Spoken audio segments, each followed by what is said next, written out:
Grand Tefé ñu ñëw ak yow rek bàyyi la nga nuyoog auditeurs yi su ko defee ñu dugg ci programme bi. waaw salaamaaleykum wa rahmatulah. maa ngi lay nuyu Alaaji na nga def maa yaa ngi ci jàmm. ñu ngi sant yàlla bu baax mon grand ñu ngi lay fekk baax. maa ngi nuyu mbokk auditeurs yëpp di leen ñaanal yàlla defal jàmm. amiin incha allah. amiin. bisimilah ñu dem ci waxtaan bi. voilà kon nag ñu ñëw ci waxtaan bi xam naa ne li ñuy gën a waxtaanee fi ñu toll nii mooy coow passeport diplomatique yi nga xam ne nii mu ngi xew foofu ca Sénégal mu indi coow lu bëree bëri bëggoon nañ ci am sa xalaat. waaw man de xam naa ni moom passeport diplomatique yi moom ak leneen lu mën di xew ci biir Sénégal ci gestion wu état bi la rek nga xam ni du tey la mës a am yàgg na am. régime yi fi jaar yëpp kenn ku ci nekk danay utiliser moyens yi nga xam ni moom la état bi am pour di ci def sa politique. nguuru Senghor da daan joxe ay passeport diplomatique nguuru Abdou Diouf da daan joxe ay passeport diplomatique nguuru Abdoulaye Wade ba ci nguuru Macky Sall. li ci xew kañ te xewu ci woon booba mooy trafic bi ci am léegi mais état yi en général instrument boobu ñu yoree dañ koy utiliser pour def politique au plan national et même international. bu leen fàtte ni am na fi jamono bu nga xam ni actuel président assemblée nationale bi taxal nañu ko ci loolu ci ay passeport diplomatique yu nga xam ni ay chinois la ñu ko jox. donc question bi mooy passeport diplomatique mënul génn te jaarul ci benn lu ma ko mën a waxee benn chaîne bu gudd boo xam ni mooy tax nit ki mën a jot ci passeport diplomatique. député yi nga xam ne ñoom la ñu jiiñ trafic bu passeport diplomatique mais mën na bañ a doon sax trafic te loolu li tax ma koy wax mooy que bu dee dañoo changer loi assemblée nationale bi ba nga xam ni bu njëkk ba député bi ak benn ci jabaram yi moom mooy am droit ci passeport diplomatique loolu dañ ko changer bi ñu ko changer comme ñun réewum jullit lañu te mën nañoo am ñeenti jabar. waaw mais député bu nga xam ne jubuloo mën ngay takk di fase rek. dëgg la te koo takk mu am koo fase nga ko mais terewul dem naag passeport diplomatique am. donc dafa am ay loophole li ngeen koy woowe loophole yoo nga xam ni état bi ci boppam moom rek ak ministre bi nga xam ni moom moo yore moo nekk le ministre des affaires étrangères parce que foofu la ñuy maanaam foofu la ñuy gérer les passeports diplomatiques de façon intrinsèque ñu def ay jubbanti yu nga xam ni dinañ protéger gëdd ak dara ji nga xam ni moom la passeport diplomatique amee. gëdd ak dara ji passeport diplomatique amee bu ñu ko xamoon état wu Sénégal dina def kemtulaay kattanam ba ñi nga xam ni ñoom ñoo lañ koy teg ci seen loxo ñu seet ñan la ba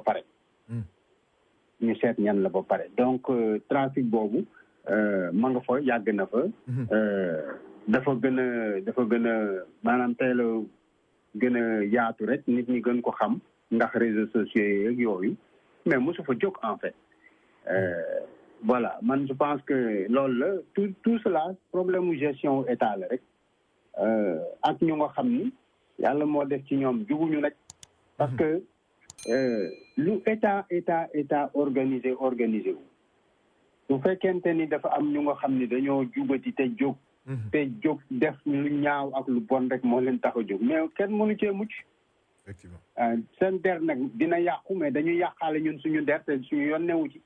parce que bu ñu jàppee par exemple un trafiquant de drogue mu yore passeport diplomatique wu Sénégal mais duñu wax trafiquant bi dañuy wax dépp Sénégal la ñuy wax te bu ñu waxee Sénégal génnoo ci génnuma ci keneen génn ci. donc loolu laa ci mën a wax quoi en tout cas c'est un mal bu terrible boo xam ni war nañ ci waxtaan ñun ñëpp état bi war na gën a góorgóorlu ci jubbanti ñi nga xam ni dañuy teg seen loxo ci li ñu warul a am jaarale ko ci ay pexe yu nga xam ni bu ñu defee tuuti attention. mais mën nañu ko gis bu ñu defee tuuti attention parce que kii député bi demandé passeport diplomatique. mais fu muy jaar yëpp dafa bëri pour mën cee jot. mais mënuloo ma wax ni ma benn député bu tudd Moussa Fall. takk na fi fukki jabar fase na fi fukki jabar am na fi fukki ba pare te kooku mi ngi ci assemblée bi session bi sax jeexagu. Voilà, c'est ces questions comme ça. Donc, il y a un contrôle a priori et même a posteriori qu'il faut toujours faire pour que nous protéger suñu ngor. Parce que suñu passeport diplomatique, li ci liéwu yëpp dafa bëri. Loolu moom naa ci bañ a wax tey.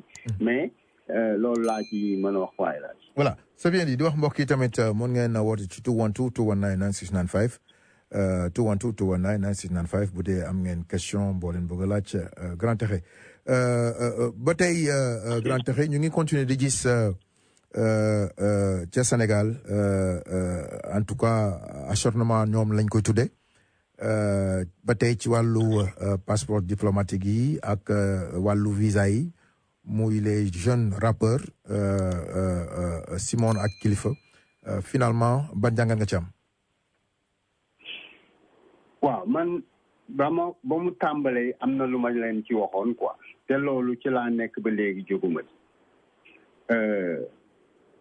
je pense que Kilifeu ak Simon am na sama benn kii géré suma site bi wax ma bon mënuma leen défendre quoi. Voilà boo bëggee dégg-dëgg mënuma leen défendre d'autant que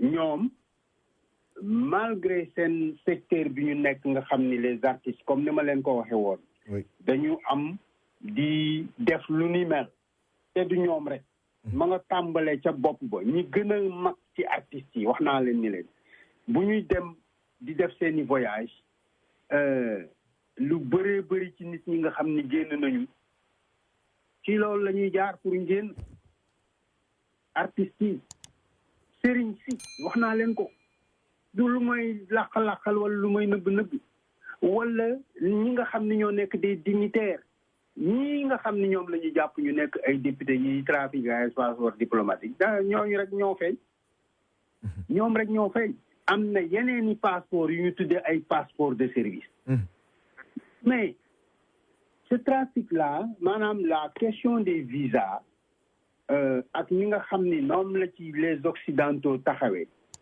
dañu cee taxawaay bu nga xam ni même soo demee suivre les procédures yi ñu tegal ñoom remplir ko à 100%. Oui. Toujours dinañ la wax ni yow mënoo dem parce que boo fa demee doo ñibbi si waat. boo doon laajte parce que nit ñi xam nga dañuy def seen yëf rek nga seen roq di def. mais boo ni woon ñan la lu mel noonu daal. di nga gis lim bu nga xam ne dina la jaaxal ci àddina. donc man deux choses alaaj benn bi mooy mënuma défendre koo xam ni da ngay jaar ci yoon wu nga xam ni wóor na la ni jugul. te ngay woote ci sa bopp ni da ngay taxawaay bu jub te boo nekkee ni da ngay taxawaay bu jub ñun ay nit rek la ñu nag wax dëgg yàlla lu nekk mën nañoo def wala mu dal bi wante dañoo war a def suñu kemtolaay kattan ba loolu duñu ci jaar du dëgg ki lay wor nag maanaam kenn ku nekk ci ñun am na looy nëbb quoi loo xam ne bugguloo kenn xam ko parce que loo buggul kenn xam ko mooy yow xam nga ni baaxul loo buggul kenn xam ko xam nga ni yow bu ñu ko xamee nga am ci gàcce kon kañ góorgóorlu sa kemtulaay kattan nga bañ a def loolu te lii nag dafa nekk lu nga xam ni nga am ci ñu xam la ci gaaw na ci parce que du mbir mu nga xam ni mën nga ko nëbb dafa mel na rek nga taal sa cuuraay te tëj bunti yeeg palanteer yëpp ni bugguloo xet gi génn quoi loolu mën na nekk xam effectivement donc voilà man nag défendre ma Kilifeu défendre ma Simon défendre ma kenn ko nga xam ni da ngaa jóg délibérément pour def lu nga xam ni wóor na ni la bu fekkente ni fekk nañ la ci wala jàpp nañ looloo tax diine di ñu wax ni la loo bañ ñu fekk la ci loo bañ ñu fekk la ci bul ci dugg. dëgg la. donc man loolu rek laa ciy wax quoi te tamit nag. natt moom du wees. natt la waxoon naa leen ko au départ.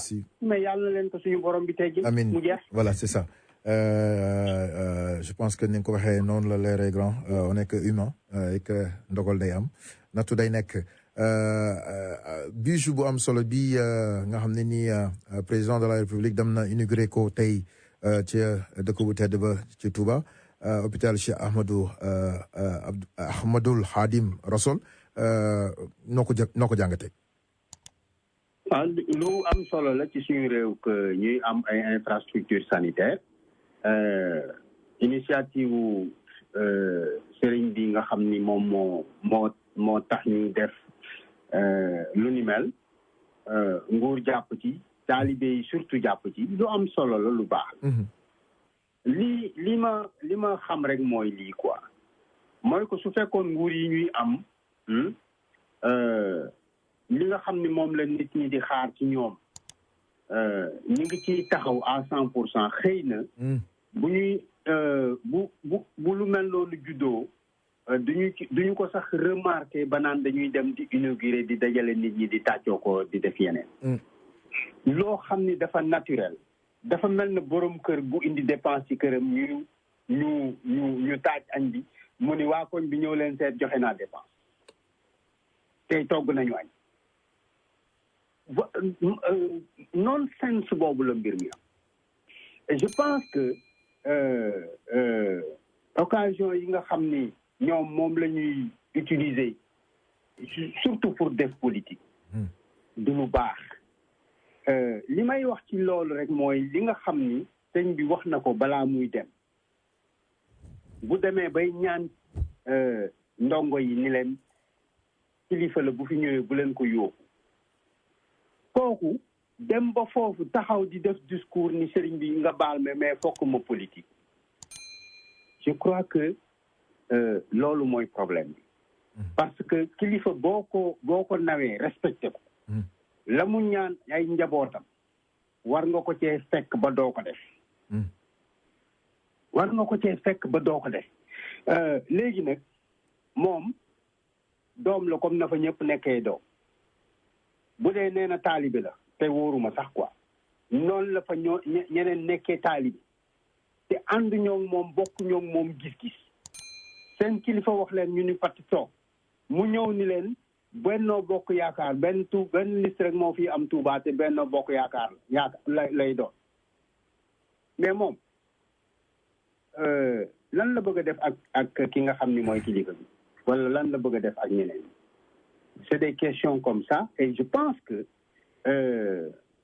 dina ko réccu nag parce que ñi nga xam ne ñoo dëkkee foofu ñoom am nañu kilifa dëgg la wante bu jotee pour ñoom ñu taxaw parce que c'est boo nekkee ci kër sa waajur wax na nangam sa waajur la de di nga ko wax ni ko nangam bii nga wax de nii laa ci bëgg a taxawee te nii laa ko gisee te bu boobaa sa waajur boobu dina la dégg yow donc loolu laa ciy wax quoi pour le moment lu baax la yàlla na continuer di am di wane ni ñi ngi def ay liggéey baax na mais kañ nga mës a dégg fii ñi ni président États-Unis wala président u feneen génn na ma ngay dem inauguré ji benn hôpital non dama lay laaj rek parce que amul sens quoi léegi nag hôpital bi am na te hôpital yu bëree am nañ fa xam nga am na fi benn jamono moo xam ne Luque bi nekk Diourbel moo nekkoon joyau Sénégal tey ji kenn bëggu faa def parce que toppatoo bi ci war a am amu ci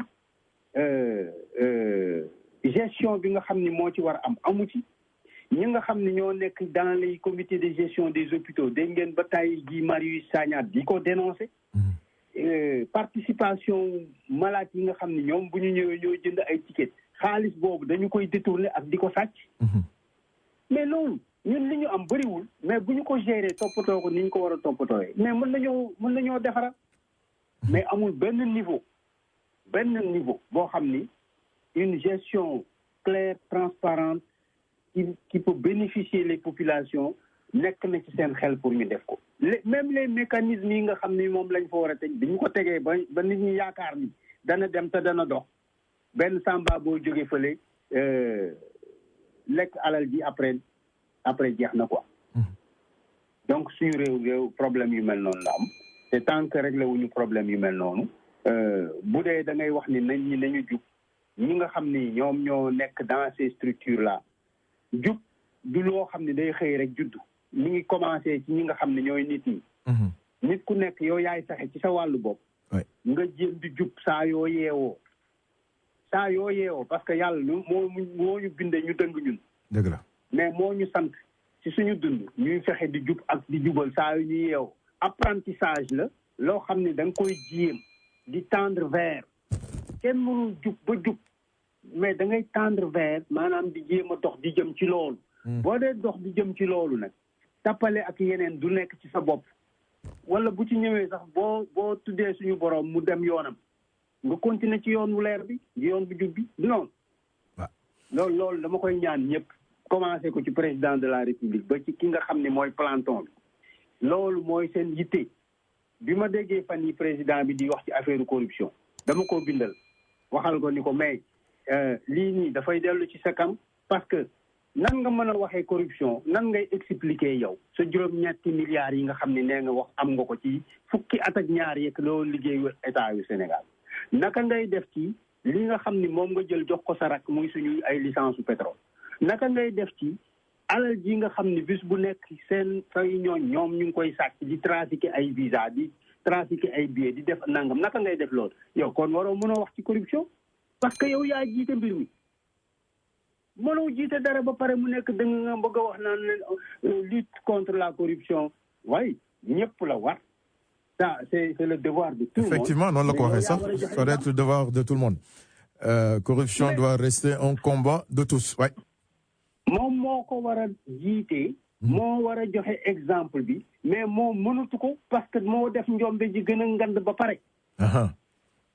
waaw mënoo alma quoi mais mënoo def sa njombe ba pare wane li nga wane ba pare après di wax nit ñi naan yéen da ngeen a war a jub quoi ñun ñëpp dañoo war a liggéey pour ñu jub te yow yaa wane loolu ba pare te yow yaay kilifa gi. en tout cas boo nekkee kilifa gi nag def jubati après bëgg njaboot gi jub mais da ngay sonn rek mais loolu mënut a nekk.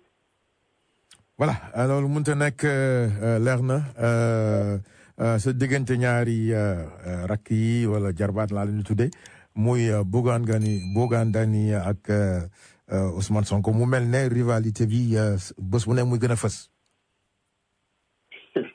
xam nga man waxoon naa leen la ma leen di wax te jàpp naa ni la ma leen waxoon boo leen xoolee ñi fi génn wax fi yëpp génn ñu ci li may wax quoi du dëgg.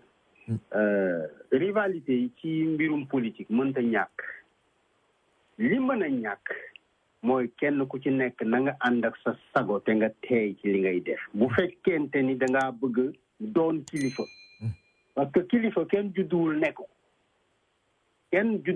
nekk kilifa képp ku ko nekk ku nekk dañu laa teg la ci yoon ba nga àgg foofu. Effectivement. léegi nag àgg foofu c'est un ensemble de comportements et de manières de faire. Effectivement. C'est un état d'esprit.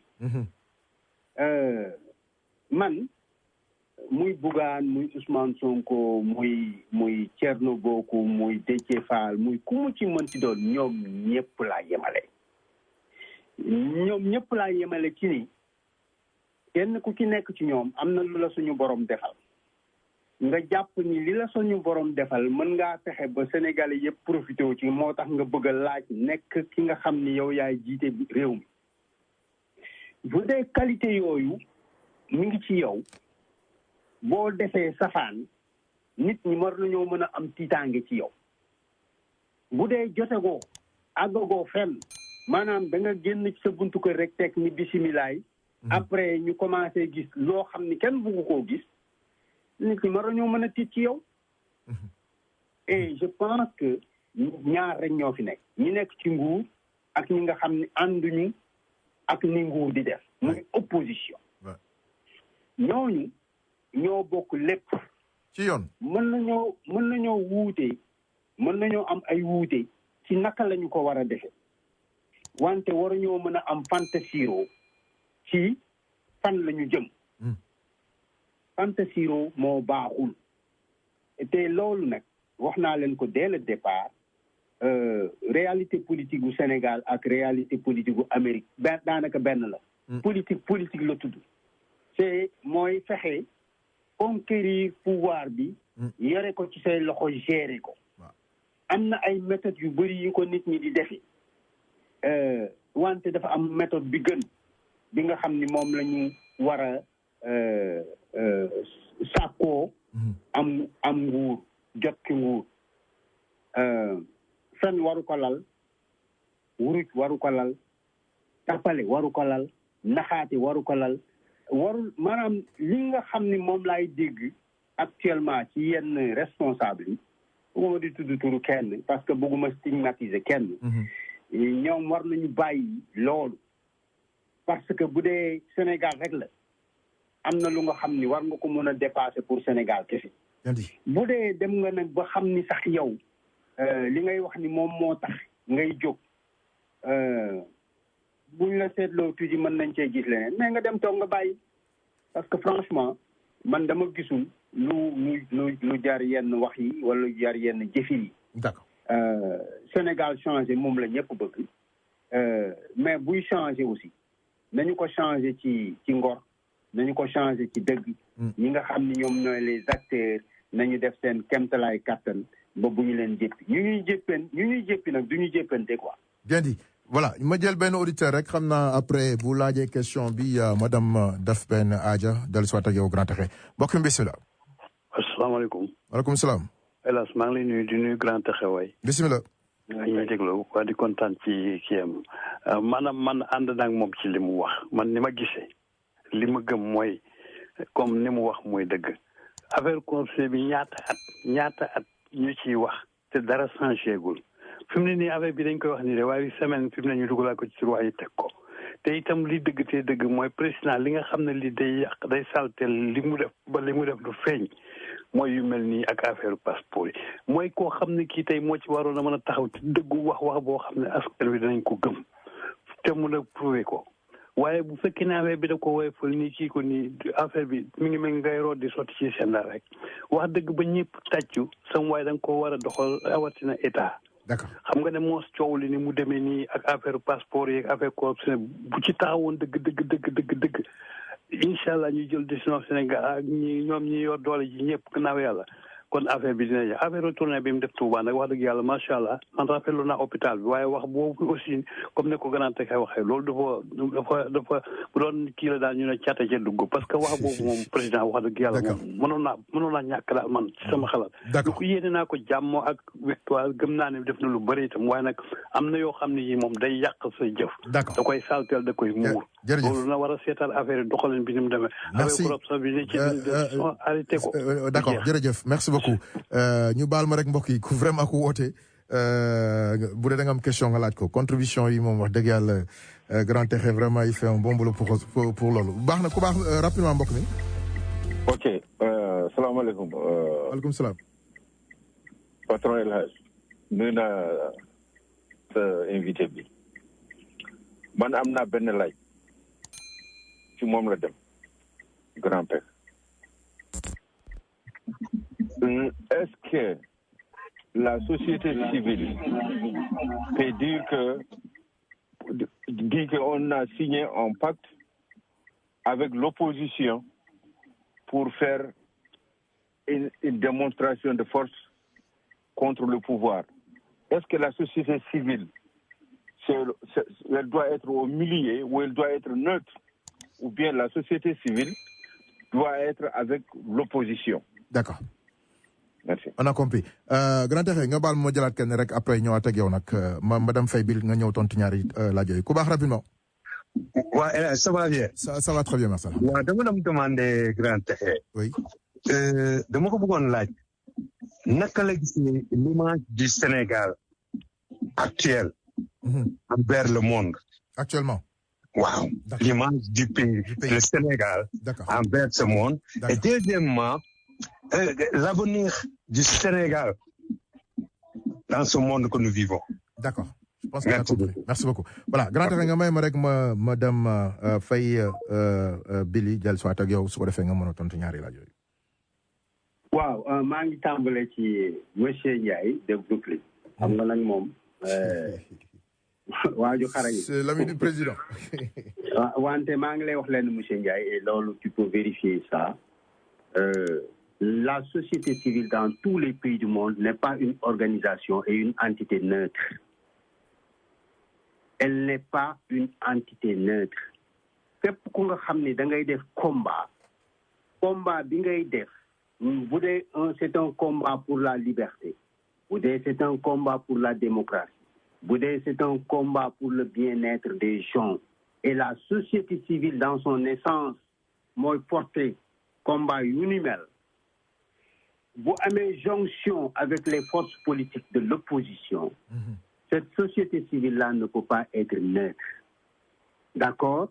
Et dans l'histoire politique de notre pays, su ma jëlee boobu rek naa teg yeneen, mais dans l'histoire politique de notre pays, les avancées démocratiques n'ont pas été acquises en dehors des actions de la société civile. Boo xoolee sax ñoom ñoo ko porté, et dañu ko porté en conjonction avec les forces politiques démocrates. du dëgg loolu moo xew bi nga xamee ni ndem si yàlla Mohamed Mbodj ànd na ak les forces politiques de l'opposition pour ñu xeex pour le nouveau code électoral consensuel de 1992. loolu moo am quand il s'est agi ñuy def les concertations nationales des assises nationales. L'initiateur de ces assises nationales, c'était les politiques.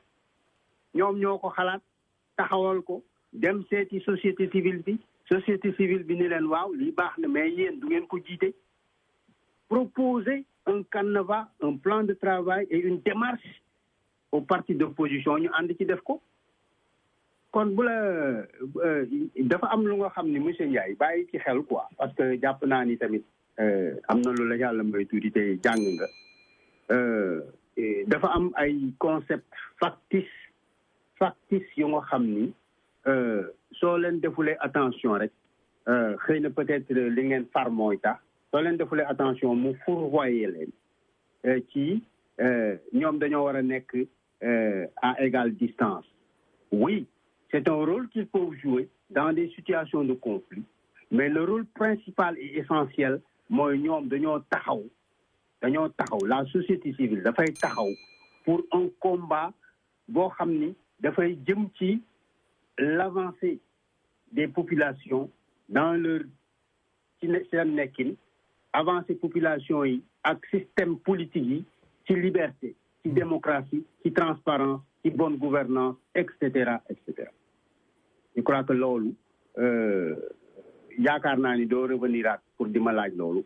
war nga def sa gëstu personnel. Il n'y a pas de neutralité. C'est comme nag yàlla def na ni jàng naa tuuti philosophie. C'est un thème bu nga xam ni bu dee am nga doom buy def ba jox ko mu la indilee nga jàng li mu lay wax di nga gis ni li ma lay wax ni du génn ci moom li nga xam ne dina la ko wax yow en tant que baayam du dëgg. beneen bi mooy la position du Sénégal dans le monde. Oui, le Sénégal est un petit pays géographiquement, mais un grand pays. Bon nga xam ni ñi nga xam ni ñoo ko jiite en fait depuis Senghor et jusqu'au président Macky Sall ak loo ko contre di nga xam ni mi ngi maintenir la flamme dans ces positions yi nga xam ni dina koy am te yenn saa yi Sénégalais yi duñu ci sax bàyyi xel. Et comme j'écoute dina xam ni c'est une position normale, adéquate bu mu war am par rapport aux situations du monde. Le Sénégal day bokk, il est toujours sur la table autour des grandes conférences du monde, des pays du monde, G20, G20, etc. Donc le Sénégal est un grand pays diplomatique. Bon nga xam ni sa voix compte sur l'échiquier international. mais loolu reflété wul dans notre état bi nga xam ni ci la ñu nekk à l'intérieur boo seetloo les Sénégalais partout fu ñu nekk à travers le monde Sénégalais boo nga xam ni am ngeen seetlu dugg ci maanaam muy États-Unis muy Europe muy fii ma nekk au Canada Sénégalais bu ne sarax ci ab ruum rek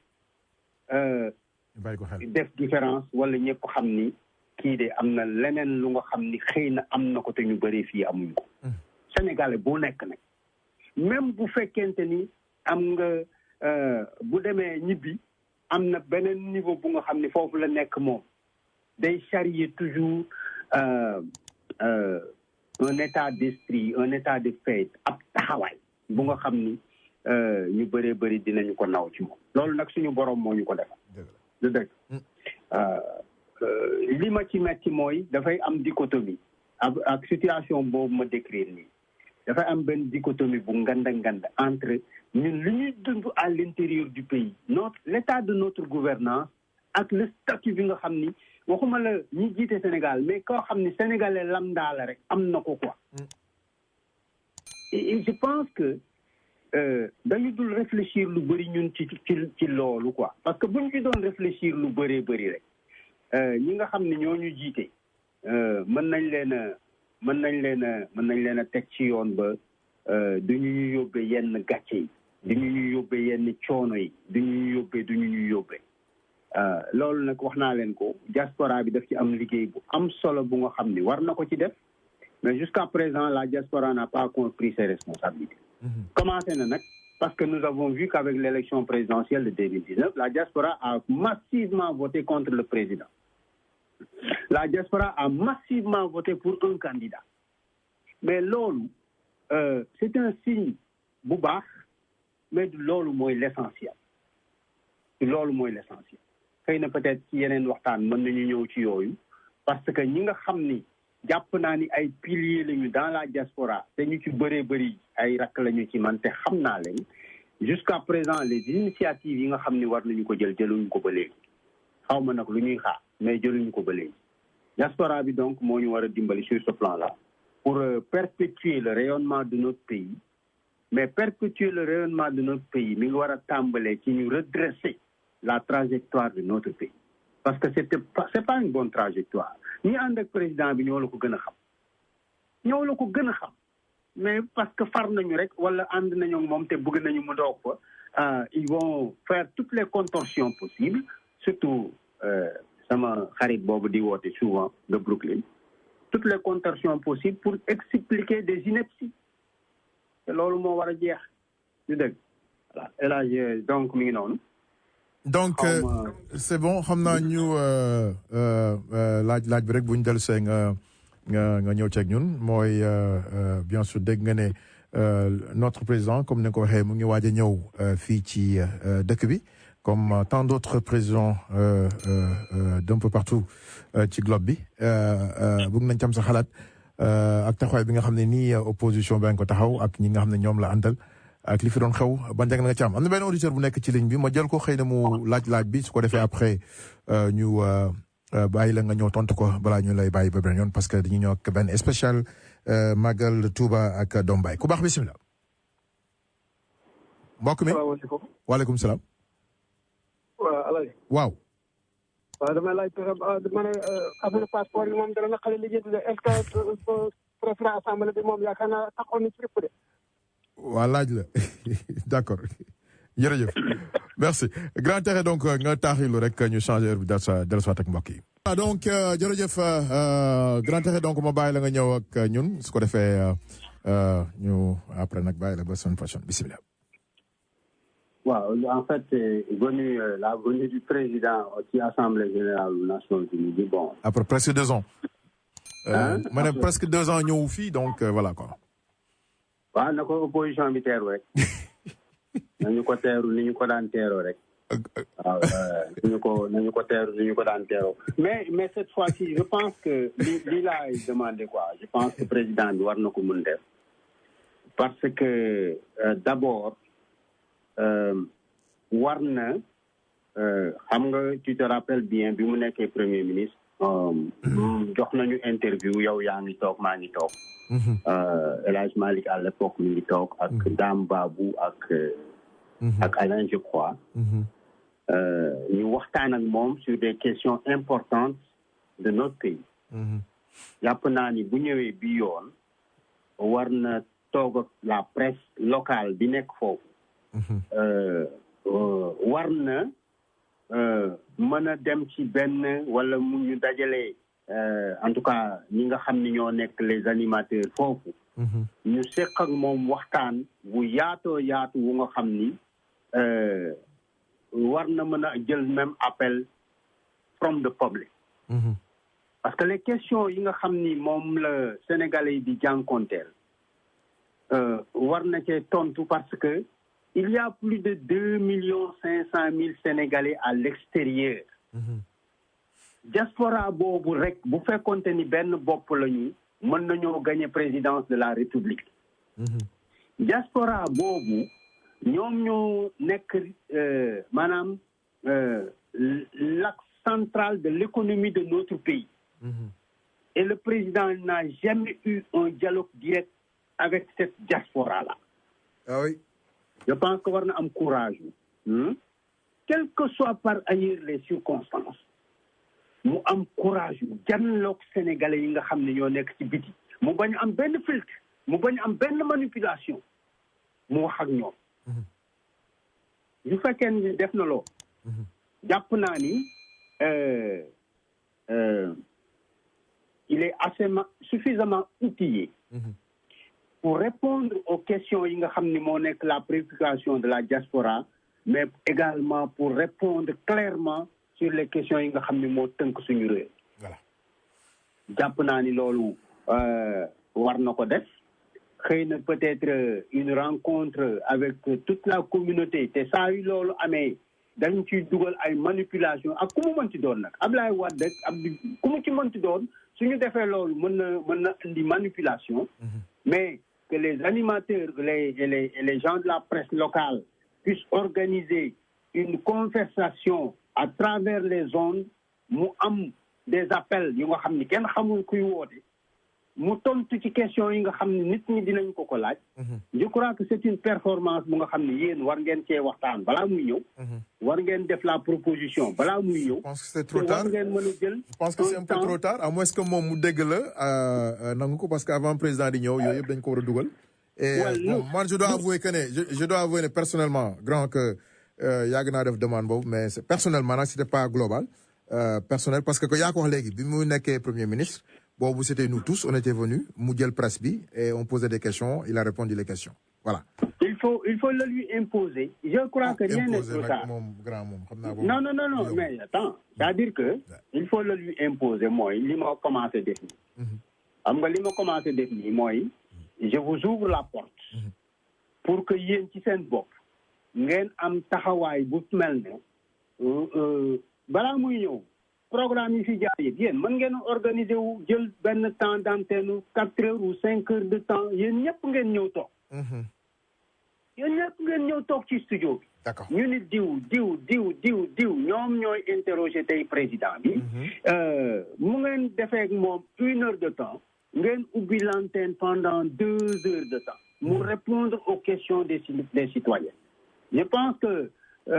man maa ngi leen di defaral sax ñoom parce que là c'est une stratégie de communication importante buy wane ni il n'est pas en déphasage avec la diaspora mais qui va permettre aux uns et aux autres de savoir d'accord kii nii fan la jëm ak lan la fi bëgg a def bien dit en tout cas merci am na benn dernier auditeur ma jël ko rapidement allô salaamaaleykum waaleykum salaam doyen Gaye Omar oui nous allons l'accueillir nous aussi pas seulement l'opposition va l'accueillir. Bon, d'ailleurs c'est la question que je voulais poser xam naa dafa répondre ci ba dina ñëw ci bi parce que c'est les deux je lui ai dit qu'il y a les deux côtés qui viennent pour l'accueillir. Pour ce qui est de la presse aussi pour ce qui est de la presse locale vous.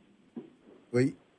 Vous vraiment moi j'aimerais que vous le rencontrez. On a essayé il y a des années dernières il y a à peu près, je pense que 4 ans derrière, ça n'a abouti à rien. Donc, je sais pas. Vous avez tenté, ça n'a pas marché? Ça n'avait pas marché. Autant. Si c'est possible, ce serait bien, ce serait une bonne chose. Ok. On en parlera. Ok, merci beaucoup. Moi, il faut que je pose ce point-là. Merci beaucoup, Ndiaye. Waaw le grand kon ñu def noonu merci beaucoup.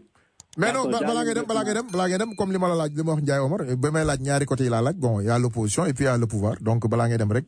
xam nga man sama côté rek laa xam. sama gaañ. grand loolu dafa yomb trop grand ci rajo de sunu Afrique lañ nekk rek grand. waaw xaaral tuuti rek xaaral tuuti rek. xaaral tuuti rek ma soññ sama gaañ.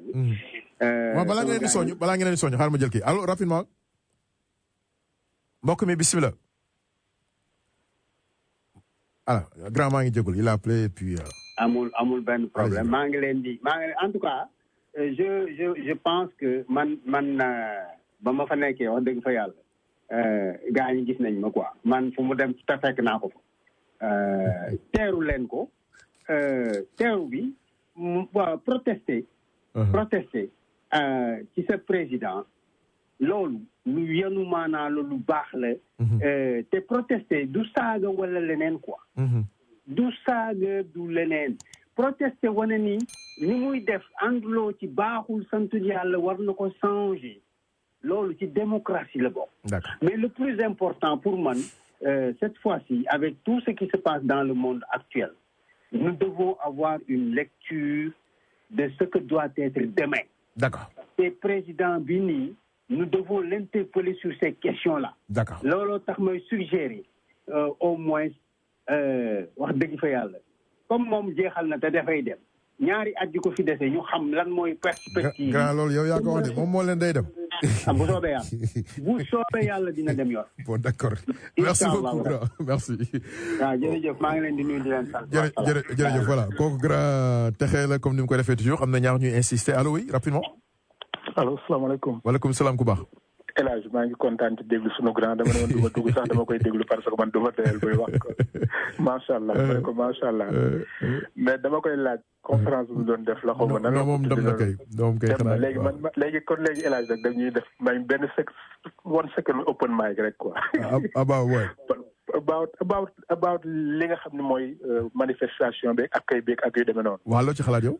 man damay def situation mooy que ni par exemple comme sunu président la ñun ñëpp. oui. heure bi mu fiy ñëw ak date bi mu fiy ñëw parce que dafa am ñuy opposé wu ak ñoo xam ne dañoo ànd ak moom. dëgg la léegi heure bi mu fiy ñëw ak jour bi mu fiy ñëw kenn waru koo nëbb kenn. dañ ko war a wax mu jeex. c'est le président te li ma jaaxal aussi mooy.